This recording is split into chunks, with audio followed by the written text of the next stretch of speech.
Hey everybody, I just wanted to do a quick video today on how people discover your Substack. So many new people on Substack that I have seen over and over again, they just want to start writing on Substack, and they write, and maybe they write a post every week for 1 month, maybe 2 months, and they're just not getting the traction that they had hoped to get for subscribers, and they just kind of give up, or hopefully reach out and say, hey, what am I doing wrong?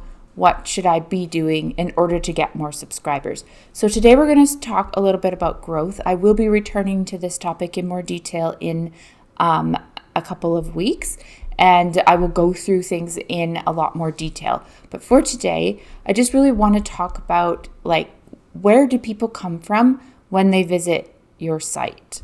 So most of the time people think that people just come from the emails. I send out a post, they come and they see my post somehow, they subscribe, maybe it shows up in Google search, maybe it shows up on Substack.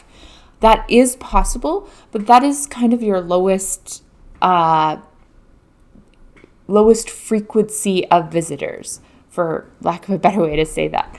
So where are people coming from? So first of all, when you look at your Substack stats for growth and other areas, mostly people are coming from 3 different places.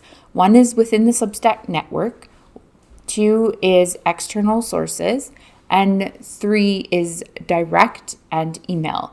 So direct is kind of Substack's catch-all for we don't really know where these people came from, but it also includes people who have your link and click it and come to your Substack or come to your post.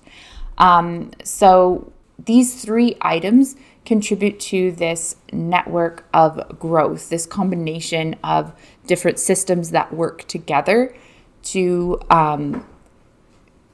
create a trajectory of growth for your Substack. When you're just getting started, the most important one is the external sources. So external traffic will come from things like Facebook, LinkedIn, Instagram, YouTube, Google. AI is showing up a lot now in people's stats.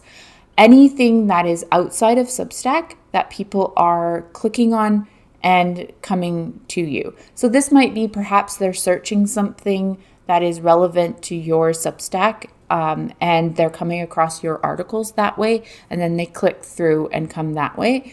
And on social media is most likely from someone sharing your post, and that someone should really be you to start with. So if you have a following already, even if it's just family and friends and colleagues on Facebook, LinkedIn, Instagram, YouTube, X, wherever it is, the number one way for you to get started with growth on Substack is to start sharing your Substack articles to external platforms. This is a really easy step to do. You publish your post. It immediately takes you to the Share Assets page where you can then download some graphics for Instagram. You can click the links to share it automatically to the social media, and it will actually take you right through to your LinkedIn login, for example, with a prepared post ready to go. All you have to do is add in some words, and the link is already there embedded in the post. So it's a really easy step. It should be your second step after publishing your post. You should always share to notes, share to whatever external social media platforms you use. And of course, your subscribers that you do have will be getting the email automatically. So that is where your growth starts.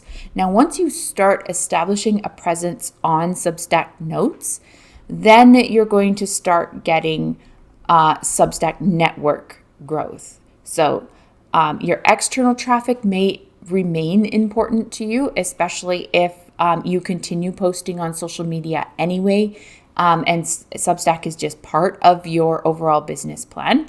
But if you're exclusively using Substack, maybe to start with, you're sending out your posts and your family and friends are subscribing through Facebook, all of that. And then eventually you'll start becoming visible on the Substack network itself. So the Substack network includes notes, it includes recommendations, it includes mentions, it includes other writers, anyone that is sharing your content, which also should include you sharing your content and restacking your posts to notes. I've written a long form article on Substack recently that goes into each of these items in more detail, and I'll share a link in the description below. But the Substack network is going to be your main growth engine for your Substack publication. But it does take time for that to really get going. So start with the external traffic if you're just new to Substack and you don't have an imported list. Second is to start establishing your presence on the Substack discoverability platform, Notes, and start making connections with people and all of that. I'll go into more detail in that in a later video. But the third item that a lot of people overlook is that growth is not just about new subscribers coming to you. It's about retaining your old subscribers as well.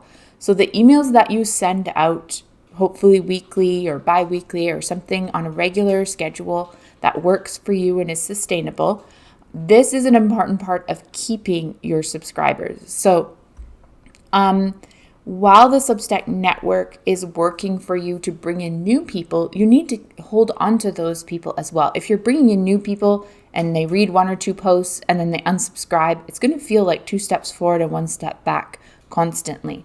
So you want to make sure that you're also being aware of and really inclusive of your existing audience. So this includes your email opens, the direct stats, which is people clicking a link and going directly to your Substack, your existing subscribers that are opening in the app and hopefully engaging with you in the comments. This is often the largest traffic source to each specific post, and probably to your Substack in general once you're really going on Substack. So email is still the core of your Substack, of all of the Substack platform in general, and your long form posts, your articles, your content is going directly to inboxes. So remember that this means that you need to keep things relatively consistent, be clear about what you're offering, and keep the structure of your Substack easily navigable for your existing subscribers. They want to be able to find the content that they're looking for as they work through your Substack. So they get a new post, they read it. Is that it? Are they kind of just reading an ongoing newsletter from you that's not really connected to anything? Do you have links in there that connect to more content on your Substack that you can offer them? So just something to keep in mind as you're moving forward. Okay, so just to do a quick recap, with growth, your real growth happens when all 3 of these things work together.